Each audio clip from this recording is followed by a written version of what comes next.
Um retrato de São Paulo é um muro lindo e pichado. Você começa a ver a cidade, na verdade, por espaços em branco, sabe? Onde você consegue encaixar um trampo seu, sabe? E você começa, eu pelo menos vivo assim, em qualquer lugar que eu vá. O grafite mostra que a cidade é viva, que tem gente vivendo ali.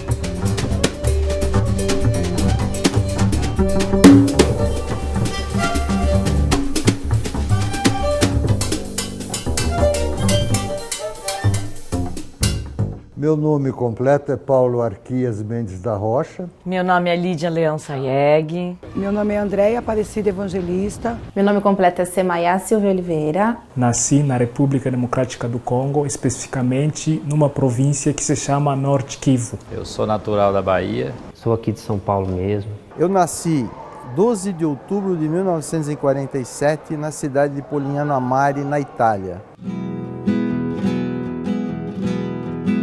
Eu era um caipirinha do interior, né? Cheguei aqui com 2 malas, uma de livro e outra de roupa, na Estação da Luz. Né? E a primeira experiência que eu tive com São Paulo é entrando de um lado do trem e saindo do outro, porque a quantidade de gente era tão grande que o pessoal foi empurrando. Eu cedi e fui parar do outro lado da estação. Eu me lembro que quando logo chegou aqui, no primeiro dia assim, era muito frio. Nossa Senhora, porque na Bahia era calor, sempre foi calor, né? Tempo quente. Saiu do metrô assim, falei, nossa Senhora, estava andando embaixo da terra, caramba, isso é muito louco, né? O vovô Leão veio para o Brasil em 1912. Eles se casaram e ele a cobriu de diamantes com esse vestido. Ele trouxe o tecido de Paris e esse foi um grande casamento da Avenida Paulista na época. As casas da Avenida Paulista, todas de milionário, tinham estilos que, na medida do possível, eles faziam repetir estilos do seu país de origem. Árabes, casas de mármore preto e branco combinado, verdadeiras mesquitas e casas italianas muito lindas, etc.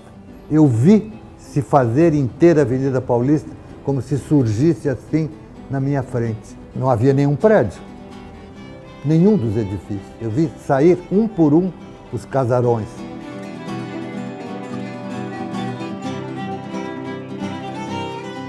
Você vê essa mistura toda de culturas, você acaba tendo uma cultura nova disso, né? Cada um tem a sua, né? Mas quando você misturar isso num caldeirão, vai sair alguma coisa nova, coisa que não existe em outro lugar. E eu acho que só existe aqui mesmo isso. São Paulo é o lugar que tem a maior população descendente de japoneses fora do Japão, só por aí. Então aqui, italianos, árabes, etc., no Brasil, é muito comum.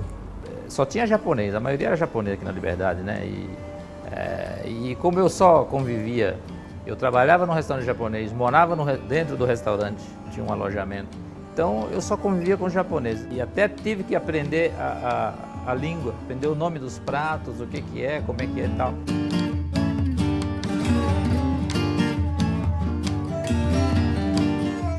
Quando eu cheguei aqui, quando eu fiquei sozinho, assim, me virando sozinho, eu fiquei com muito medo.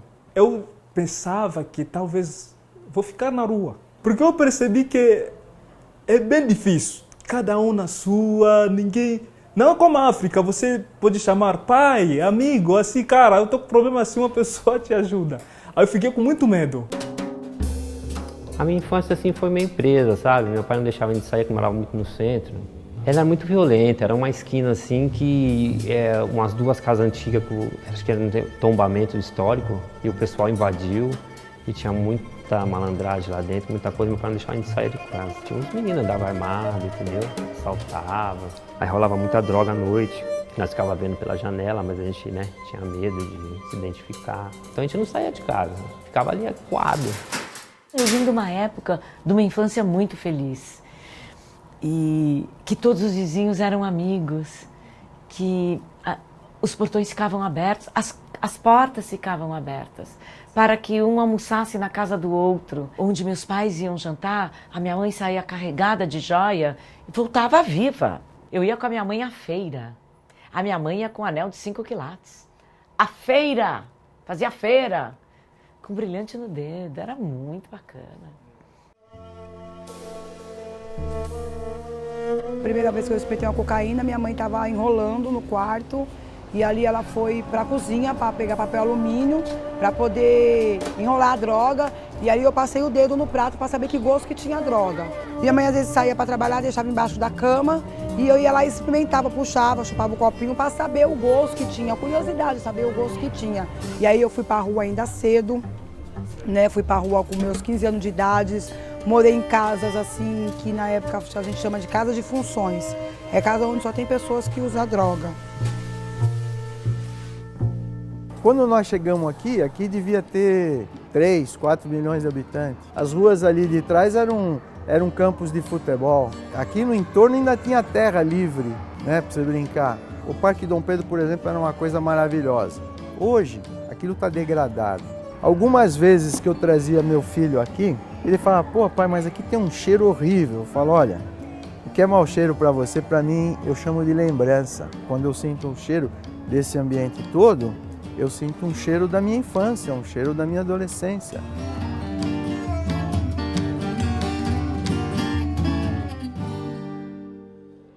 O meu vizinho de frente era um desembargador que tinha acabado de separar.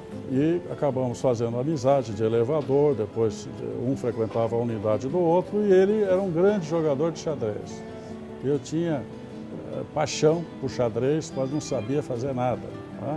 E ele, com muita paciência, começou a me ensinar.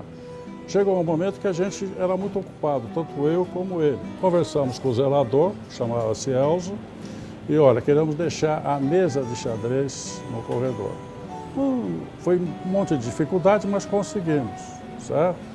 E o bacana de toda a história é que o corredor todo começou a participar, e justamente a meu favor, porque eu era o mais fraquinho. Então, às vezes, eu não conseguia dar a jogada, tinha um vizinho qualquer que eu nunca me identifiquei, dava o lance por mim e deixava escrito o que tinha sido feito. Entendeu? Durante uns tempos eu passei a frequentar muito o bar do Hotel Hilton, até porque eu morei no Copan com a Helena, na mesma cota do bar. O balcão do bar fica numa posição que você fica de costas para o Copan. E era justamente a minha casa. Então o barman estava servindo o meu whisky, um mais outro, de repente ele dizia assim, olha lá, está chamando, está pronto. Tinha uma cozinheira que ela piscava a luz e ele me avisava. Uma vez eu fiz isso com um amigo do Rio de Janeiro, ilustre engenheiro, diretor, ele ficou escandalizado, porque a dimensão da minha moradia ele não podia imaginar, não só espacialmente, como de qualidade. O barman do Hilton chegar para você e dizer assim, está chamando o senhor para almoçar. É muito legal. A cidade, você desfrutar, ter consciência, né? Morando no Copan, quantas vezes eu pus uma capa de chuva que eu tinha em cima do pijama e saí para comprar jornal e coisas assim. Usar a cidade, ter consciência, não abandonar justamente para ir para um condomínio fechado, fazer o quê? Eu percebi que aqui bastante pessoa tem receio, né? As pessoas não querem conversar, perguntar algumas coisas, como se fosse um individualismo, né? Assim, uma pessoa não queira se envolver na vida de outra, entendeu? Isso que eu percebo. Você está no metrô, cada um no celular, seja uma outra pessoa está lendo um livro. Eu me acostumei, eu fico só lendo um livro, seja estou lendo uma coisa na internet. Isso que eu faço. E eu me lembro que aconteceu uma coisa que me marcou muito. Um dia minha mãe não pôde ir pro cursinho e eu tive que voltar sozinha. E aí eu pegava um ônibus do Terminal Bandeira e parou um cara, um homem branco, atrás de mim e perguntou quanto que era o programa. E aí aquilo pra mim, eu olhei pra ele e falei, quê? Eu fingi que eu não tinha... eu não tinha entendido de fato. Eu falei, quanto que? O programa. Eu falei, eu não tô aqui pra fazer programa. E aí ele saiu super assustado e foi embora. E eu falei, cara, o que é uma menina de 17 anos parada numa esquina com um monte de livro na mão? Né?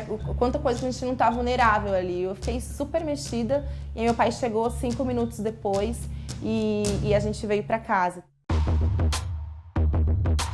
Motoboy eu entrei nessa vida aí, para quebrar um galho eu não consigo sair. Se eu tivesse uma outra opção eu sairia. Mas é uma sobrevivência, né, meu? Você tem que trabalhar, chega os dias para pagar as coisas do seu filho, da sua residência, você não tem outra opção. Meu pai foi taxista a vida inteira. Qualquer coisinha ele chegava estressado, minha mãe brigava com ele também já ia para cima de minha mãe, ele passava muito nervoso com isso aí. E Eu acho que é por causa do trânsito, a selvageria do trânsito de São Paulo. Depois de um tempo, meu pai se separou da minha mãe também. Depois eu nunca mais tive contato com meu pai, que meu pai sumiu. Nunca mais teve contato com a família. Mas procura ele, não acha. É engraçado porque eu não tive uma vida universitária assim, tranquila, do tipo, ai, venho, estudo, aí vou pro bar, ou vou almoçar com os meus amigos, ou vou estudar mais tarde, ou vou fazer não sei o quê. Era tudo muito cronometrado pra mim. Então eu saía daqui, caminhava até o terminal de Diadema, pegava o ônibus, chegava lá, quase sempre atrasada, aí ia, ficava o período dentro da faculdade estudando, saía de lá 1 hora, aí eu já tinha que sair correndo para pegar o ônibus que ia até a estação São Judas. Da estação São Judas eu ia até a Barra Funda, da Barra Funda eu ia caminhando para Atento. Eu me acostumei, você se acostuma com isso, né? Quando você só pega ônibus na sua vida, você não estranha pegar ônibus lotado e nananã. Mas aí eu comecei a observar que as minhas amigas de faculdade, elas falavam assim, nossa, mas você é muito guerreira. Muito antes disso, da cidade eu já fazia isso, mas isso pra elas era uma coisa muito nova. E foi aí que eu entendi, nossa, se é nova pra elas é porque tem alguém vivendo melhor, né? Eu saía pra Estação da Luz, fazia programa, às vezes 2, 3 programas, né? Ali na Estação da Luz. E aí quando eu arrumava dinheiro, mal eu tomava um café, mas já estava tomando café pensando na droga. E ali eu catava 3, 4, 5, às vezes já chegava a fumar 15, 20 pedras de crack por noite. E ali, às vezes, pagava o hotel, entrava no hotel para fumar. E ali eu achava que eu ia morrer ali, que alguém ia fazer alguma coisa comigo, ou que a polícia ia me prender. Então eu preferia ficar vagando a noite inteira, que nem um zumbi, andando nas ruas de São Paulo. Todas as ruas, São João, andando nas ruas de São Paulo, até o dia clarear. E aí o dia clareava, quando o corpo não aguentava mais, eu voltava para a Praça Princesa Isabel, que é onde eu ficava mesmo, com a minha amiga. E ali na Praça Princesa Isabel tinha, a gente chama de maloca, é onde fica um povo reunido, só os moradores de rua, tomando pinga, às vezes nas madrugadas, para não morrer de frio. A gente passava a noite tomando pinga e na beira da fogueira. E ali eu caía e dormia.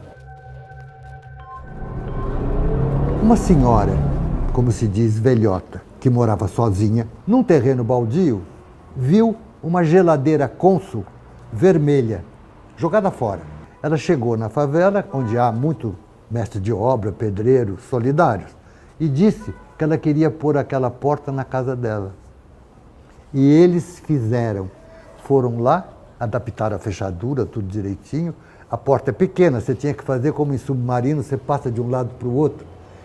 E ela morava numa casa na favela que tinha uma porta que ela engendrou, um design e tanto. E é uma prova de engenhosidade incrível da população, porque revela a consciência da urbanização. E eu tenho que viver na cidade, não há outro lugar para mim viver, nem que seja assim mesmo. E as chamadas classes dominantes sabem disso, tanto que concedem. Porque sem porteiro, babá, cozinheira, faxineiro, aquilo não podia existir. É a casa grande senzala, a senzala consentida. Por favor, fiquem aí, vem trabalhar a pé, etc. A favela é consentida.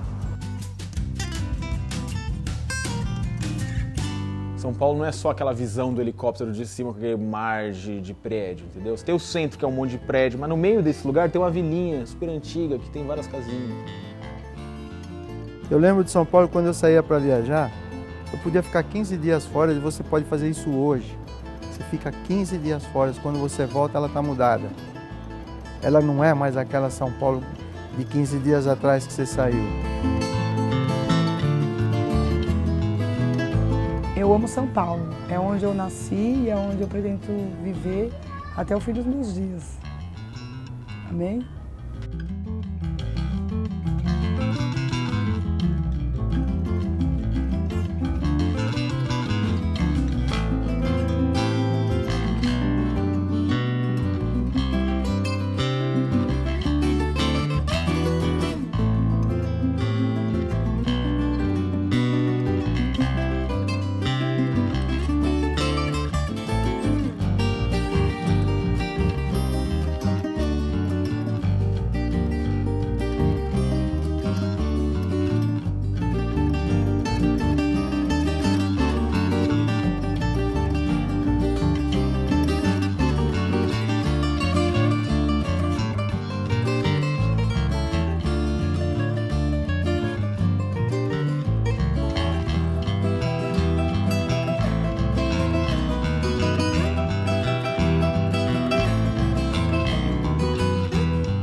Porque diante desse transtorno todo, você imaginar que esses 20 milhões, 10 milhões, todo dia acordam, vão trabalhar, voltam do trabalho, e providenciam como podem, favelam-se, que é uma forma de inteligência brilhantíssima. O que você pode dizer sobre essa questão é que, de fato, mais uma vez se confirma que a cidade somos nós.